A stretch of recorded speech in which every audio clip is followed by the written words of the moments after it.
Hello，大家好，歡迎嚟到士馬同行。唔知大家有冇試過企一棵大樹嘅下邊呢？有人會鍾意睇每一塊葉，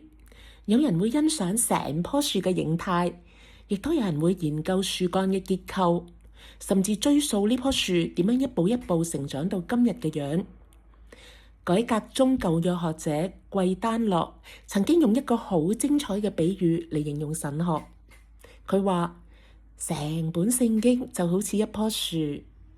如果我哋只係睇其中一部分，就好難真正咁認識成棵樹啦。例如，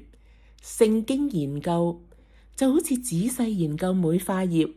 我哋會了解每一節經文嘅背景、文法、作者同埋原本嘅意思等等。聖經神學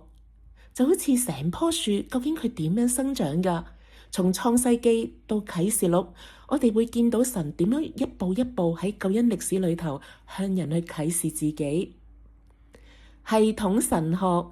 就好似研究呢棵樹嘅結構，我哋將成本聖經對神、基督、聖靈、救恩、教會等等嘅教導整理起嚟。歷史神學就好似研究歷代信徒點樣理解呢棵樹啦，從初期教會、奧古斯丁、路德、加爾文等等，一路到今日，教會點樣喺唔同嘅時代衷心理解神嘅說話，缺少任何一個角度都不能完整認識這棵樹。其中我特別想分享嘅，今日唔少基督徒呢都好熟悉有一啲嘅金句噶，亦都知道一啲重要嘅教義，但係對成本聖經嘅故事呢，有可能唔係太熟悉。結果呢，我哋知道神可能做過一啲乜，但係就未必明白點解佢會咁做。我哋也許會知道耶穌嚟咗，但係又未必知道成個舊約原來點樣去一直去期待佢，指向佢。我哋知道保羅講稱義，但係又未必明白了解亞伯拉罕出埃及先知嘅信息點樣一步一步咁樣鋪路，引領我哋去明白福音。桂丹諾提醒我哋唔好急住將舊約變成一個又一個嘅道德故事，亦都唔好急住咧將每一段經文咧都直接跳落去，就係話係耶穌啦咁樣。相反，我哋應該耐心咁沿着神喺救恩歷史裏頭嘅啟示咁樣去閱讀聖經，讓到基督自然咁樣喺成本聖經裏頭顯明出嚟。我都幾鍾意呢個提醒嘅噃。因為神唔係一本教科書裏頭一個概念啊嘛，佢係一位又真又活嘅獨一嘅真神。喺創造亞伯拉罕、出埃及、大衛、先知、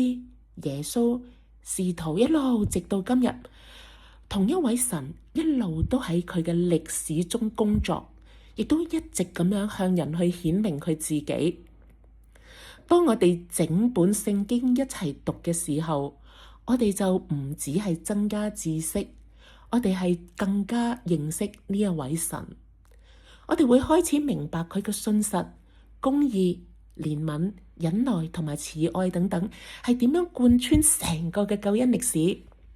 咁樣我哋嘅信仰就唔係零碎嘅經文，而係一幅完整而壯麗嘅圖畫啦。而我認為呢一點對今日嘅教會同埋信徒都係特別重要。好多人以為基督教就係一套嘅道德規條咯，好似信仰就話俾我哋聽乜嘢可以做，乜嘢唔可以做，乜嘢係啱，乜嘢係唔啱。但係聖經首先讓我哋認識嘅唔係規條，而係神佢自己。當我哋真正咁認識神嘅信實、公義、憐憫、忍耐同埋慈愛等等，我哋就會逐漸開始明白，所有倫理嘅討論都唔係從規條開始，而係從神開始。所以當我哋教會面對好多具體而複雜嘅倫理議題嘅時候，我哋就唔會再停留單單喺可唔可以啊、應唔應該啊、啱唔啱啊呢種好規條式嘅一種嘅提問，而係更加會去先去問呢位神係一個點樣嘅神呢？神啊，你嘅心意係點樣啊？神啊，你喺整個嘅救恩歷史裏頭，點樣一步一步咁樣向我哋、向人類去顯明你自己呢？當我哋首先認識神，我哋先有能力去進入嗰啲具體複雜嘅倫理討論，而我哋唔會將基督教誤解成為一套只係講道德嘅宗教。真正嘅基督教倫理唔係先問我應該做乜，而係先問神啊，你係一個點樣嘅神呢？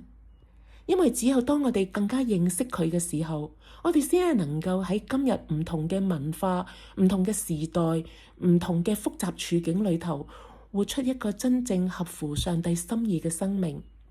但願呢，我哋一生都唔係淨係睇住一塊葉，